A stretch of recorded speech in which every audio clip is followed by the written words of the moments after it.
지현 씨, 만일 새로 산 자동차가 아무런 이유 없이 고장이 나버린다면 네. 어떻게 하시겠어요? 생각만 해도 속이 상한데 만약 그렇다면 돈이 아깝다는 생각뿐 아니라 이 안전 때문이라도 운전하기 불안해서 자동차 회사에 항의를 하거나 차를 좀 교환해달라 이렇게 요구할 것 같은데요. 네, 이처럼 구입한 제품에 결함이 발생했을 때 보상을 받을 수 있는 제도가 리콜 제도죠. 네, 오늘은 이 리콜 제도를 통해서 제품이 결함이 있는 이 제품을 소비자들이 교환을 하거나 무상 수리를 할 수 있는데 이것에 대해서 좀 자세히 살펴보겠습니다. 화면으로 만나보시죠. 소비자들은 하루에도 수십 개의 상품을 구매한다. 그런데 모든 상품이 다 완벽할 수는 없다. 때로는 고장났거나 결함이 있는 제품을 구매하게 될 때가 있다. 하지만 이렇게 결함이나 고장난 제품을 구매하게 된 소비자는 리콜 제도를 통해 해당 제품에 대한 보상을 받을 수 있다. 소비자를 보호하는 제도는 다양한데요. 그중에서 표시 광고에 대한 규제, 그 다음에 판매 조건에 대한 규제, 그리고 이제 판매한 품질의 규제가 있을 수 있는데, 이제 리콜 제도는 그 중에서 이제 제품의 품질에 대한 규제라고 보시면 되겠습니다. 이제 제품이 생산이 되고 이제 판매되는 과정에서 제품의 결함으로 인해 가지고 소비자의 안전에 영향을 줄 수가 있습니다. 그래서 소비자의 신체나 아니면 재산권에 피해가 갈 수 있는데 그 피해를 제조한 사람이 책임을 지고 부담을 하도록 하는 제도라고 할 수가 있겠습니다. 크게는 제조물 책임 제도가 있고요. 그 안에 일환으로서 리콜 제도가 있다라고 보시면 되겠습니다. 제품에 결함이 있게 만든 제조사가 제품을 수거해서 수리, 교환 혹은 파기하도록 하는 것이 이제 리콜 제도라고 할 수가 있겠습니다.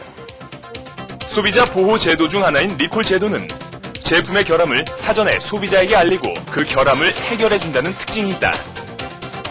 이것이 제조물 책임법에 의해 사후 보상을 원칙으로 하는 일반적인 소비자 보호 제도와 리콜 제도의 차이점이다. 리콜 제도는 1960년대부터 미국과 유럽 등에서 활성화되었다. 제때 리콜하지 않아 피해가 발생하면 제조물 책임법에 따라 대규모 손해배상 소송에 휘말릴 수 있다는 위험 때문에 기업들이 먼저 리콜 제도를 적극 활용하기 시작한 것이다. 제도 자체가 제조업자에게 부담을 갖다가 주는 제도이기 때문에 기업 활동을 좀 촉진하려고 하는 저개발 국가에서는 도입을 지원하는 경우가 있습니다. 그렇지만 이제 소득이 높아지면서 제품의 안전성에 상당히 중시하게 되기 때문에 이제 선진국이 될수록 이런 제도를 갖다 도입하려고 하는 경우가 있습니다. 우리나라의 경우에는 91년도에 자동차 배기 기준과 관련해 가지고 기준을 어기는 경우에는 이제 리콜과 같이 수리할 수 있도록 하는 제도를 만들었고요. 92년도에 자동차 관리법에서 자동차 안전에 관한 규정을 갖다가 마련했고, 95년도에는 식품안전법에서 이제 식품에 대한 안전성을 갖다가 이제 규정해가지고 거기에 이제 위반할 경우 리콜할 수 있는 법적 근거를 만들었던 겁니다. 1996년에 소비자 보호법에 리콜 제도를 도입함으로써 일반법상에서 리콜을 할 수 있는 조항을 갖다가 마련했다라고 보시면 되겠습니다. 리콜 제도는 자발적 리콜과 강제적 리콜로 나눌 수 있다. 자발적 리콜은 말 그대로 제조사가 제품에 결함이 있음을 파악해 스스로 리콜을 실시하는 것이고, 강제적 리콜은 정부가 제품의 결함을 먼저 알고 해당 제조사에 리콜을 명령하는 것이다. 정부의 명령이나 자발적 리콜을 실시하는 사업자는 리콜 계획서를 정부에 제출하고 리콜 통지문을 중앙일간지에 공표하거나 서면으로 해당 물품을 소유한 모든 소비자에게 전달될 수 있도록 조치해야 한다. 리콜의 절차를 살펴보면 결함에 대한 정보를 수집한 후 결함이 있다고 최종 판단되면 사업자는 시정 계획서를 제출한다. 그리고 소비자에게 리콜 계획을 통보하고 리콜 조치를 한 뒤 그 결과를 보고하는 것으로 마무리된다. 이러한 리콜의 실시는 1959년 미국의 캐딜락 자동차가 조종장치에 결함이 있는 제품을 회수한 것에서 최초 사례를 찾아볼 수 있다. 리콜은 최근 들어 가전제품이나 자동차 등의 제품을 중심으로 더욱 활발하게 이루어지고 있는데, 리콜 제도는 그 자체적으로 자동차와 관련된 경우가 많습니다. 원래 랄프 네이더라고 하는 변호사가 미국의 60년대 상당수의 자동차 사고는 자동차 자체의 결함에 의한 거라고 하는 이제 저서를 발표함으로써 이제 사람들이 제품의 안정성에 대해서 관심을 갖게 됐고요. 그래서 미국의 경우에는 1972년도엔 소비자 안전법이라는 법조항을 만들면서 리콜 제도를 갖다가 도입을 했습니다. 그래서 최초의 리콜 사례도 자동차와 관련된 건데요. 포드 자동차가 1978년도에 핀토라고 하는 소형 자동차를 생산했습니다.